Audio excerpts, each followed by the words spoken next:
ছোট একটি শহরের মেয়ে অনন্যা। ছোটবেলা থেকেই ওর স্বপ্ন ছিল মহাকাশ বিজ্ঞান নিয়ে কাজ করার, কিন্তু মধ্যবিত্ত পরিবার আর সমাজের রক্তচক্ষু বারবার মনে করিয়ে দিত মেয়েদের ডানা মেলতে নেই। অনন্যার এই লড়াইয়ের প্রথম কাণ্ডারি ছিলেন তার বাবা, অবসরপ্রাপ্ত স্কুল শিক্ষক বিমলবাবু।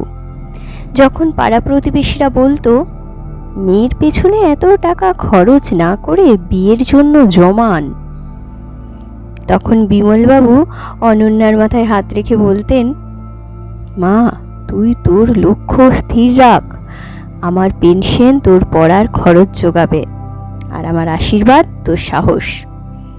বাবার সেই জেদই অনন্যাকে পৌঁছে দিয়েছিল দেশের সেরা প্রযুক্তি বিশ্ববিদ্যালয়ে। পড়াশোনার মাঝপথেই অনন্যার বিয়ে হয় সাগরের সাথে।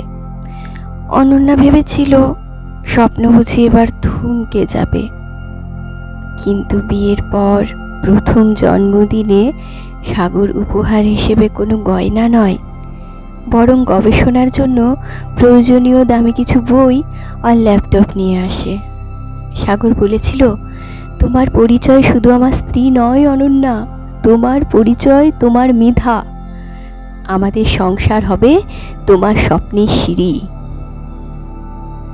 ঘরের কাজ আর ল্যাবের লড়াইয়ের মাঝে সাগর যখন পরম মমতায় অনন্যার পাশে দাঁড়াতো, তখন লড়াইটা সহজ হয়ে যেত।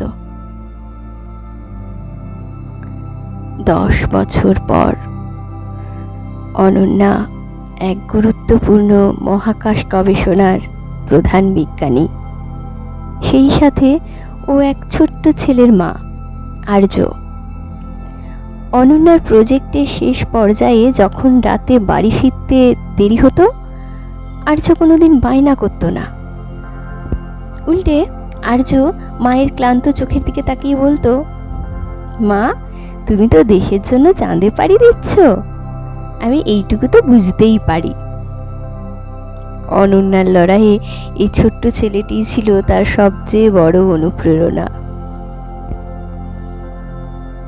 অবশেষে এলো সেই মাহেন্দ্রক্ষণ। অনন্যার নেতৃত্বে তৈরি উপগ্রহ সফলভাবে উৎক্ষেপণ হলো।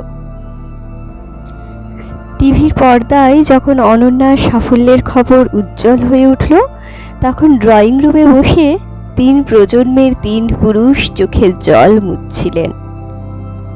বিমলবাবু গর্বে বুক ফুলিয়ে বললেন, আমার মা পেরেছে। সাগর হাসি মুখে ভাবল, আমার অপরাজিতা আজ বিশ্বজয়ী। আর্য হাততালি দিয়ে বলল, দেখো ওই তো আমার মা। একজন নারীর লড়াই মানে একা লড়াই নয়।